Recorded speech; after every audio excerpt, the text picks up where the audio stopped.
Sa video na ito, ihahandog ko sa inyo ang kwento ng isang batang na humaling sa mahiwagang babae sa ilog, isang nilalang na nag-aalok ng mga regalo kapalit ng alay. Pero sa likod ng mga matamis na alok, may nakatagong panganib na unti-unting naglalantad ng kanyang tunay na anyo. Habang patuloy ang kanilang palitan ng regalo, unti-unti ring nagbabago ang babae, hanggang sa isang araw, may isang alay na hindi na mababawi. Alamin kung paano ang simpleng laro ay nauwi sa isang nakakatakot na kapalaran at kung paano ang inosenteng bata ay naging bahagi ng isang kwentong hindi niya inaasahan. Ang pangalan ko po ay Carl. Bata pa lang ako ay may kakaibang karanasan na akong naranasan. Pasko noon, hindi ko na matandaan kung ilang taon ako noon.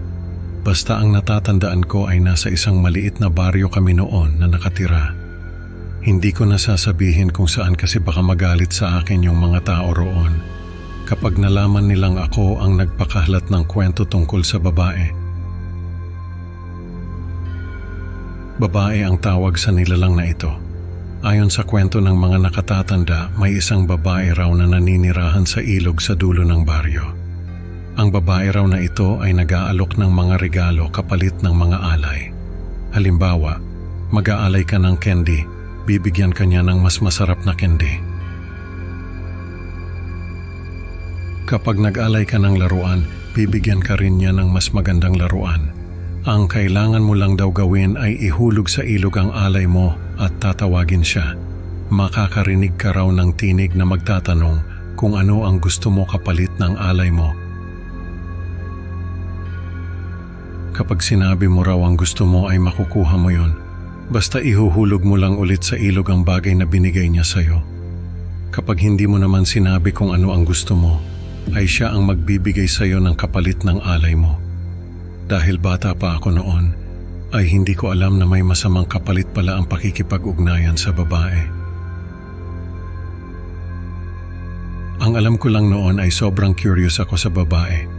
Para bang may magic yung mga kwento tungkol sa kanya, kaya gusto ko talagang makipagpalitan ng regalo sa kanya. Nagsimula ako sa isang lumang kampana na nakita ko sa likod ng bahay namin. Nakita ko yon na nakasabit sa isang pako sa dingding. Madali ko lang siyang nakuha kasi maliit lang ako noon. Kaya kong dumaan sa mga makikitid na espasyo. Sa unang pagkakataon na bumisita ako sa ilog, dala ko yung kampana. Kinabahan pa nga ako habang inihuhulog ko yon sa tubig, parang may kung anong kakaiba sa hangin. Tinawag ko yung babae at narinig ko nga ang tinig niya na nagtanong kung ano raw ang gusto ko kapalit ng kampana. Hindi ako sumagot, kaya ang ginawa niya ay binigyan niya ako ng isang maliit na kampana na gawa sa ginto. Sa mga sumunod na pagkakataon ay nagdala ako ng iba't ibang alay sa babae. Minsan candy, minsan naman ay yung mga candy na nakuha ko sa Pasko. Sa wakas ay nakita ko rin yung babae, isang batang babae na kasing edad ko lang. Nagbigay siya sa akin ng candy na halos kasing laki ko at napakasarap. Nung mga sumunod na buwan ay patuloy kaming nagpalitan ng alay at regalo. Ang saya ko noon kasi pakiramdam ko ay may bagong kalaro ako. Lalo na nung nakikita ko yung mga regalo niya. Parang hindi ka panipaniwala, sobrang saya ko talaga. Hanggang sa isang araw ay naisip kong bigyan siya ng isang laruan na matagal ko nang hinihiling kina mama at papa. Yun yung laruan na pinakahihintay kong matanggap sa Pasko.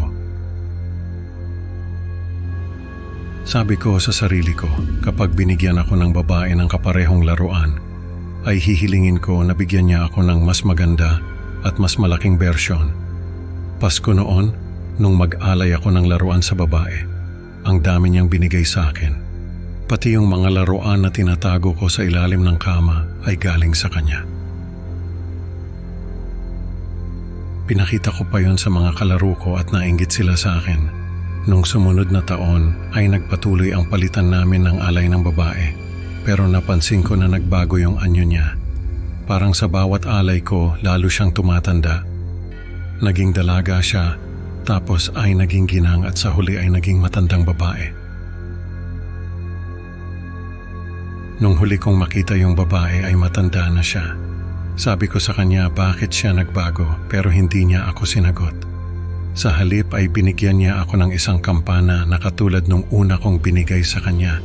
Pasko na naman noon nung mag-alay ako sa babae ng isang laruan na katulad nung una kong inihulog sa ilog. Nung araw na yon ay hindi ko na sinabi kung ano ang gusto kong kapalit ng alay ko. Sa halip ay hinayaan ko siyang magbigay sa akin ng regalo. Nung umuwi ako ay napakaraming regalo ang nakita ko sa kama ko. Lahat yon ay galing sa kanya. Nung araw na yon ay napansin ko na wala si Lola sa bahay. Kinabahan ako bigla kasi parang may mali, parang may kulang sa paligid.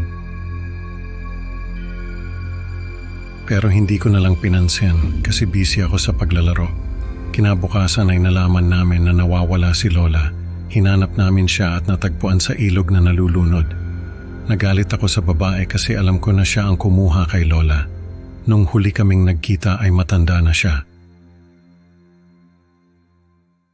Kaya naisip ko na si Lola ang huli niyang biktima. Tinawag ko siya at inihulog yung kampana na binigay niya sa akin. Pero hindi siya lumabas. Sa halip ay lumutang lang yung kampana. Hinulog ko ulit pero lumutang lang ulit yon. Paulit-ulit kong ginawa yon hanggang sa mapagod ako. Hindi na pala mababawi ang alay na binigay ko sa kanya.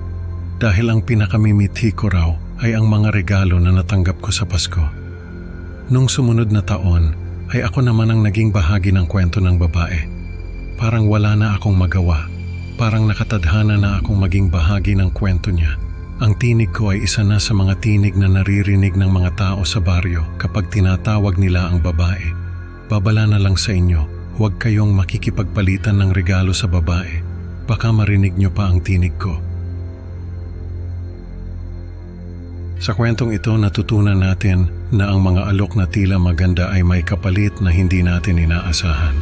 Salamat sa pakikinig mga kaibigan.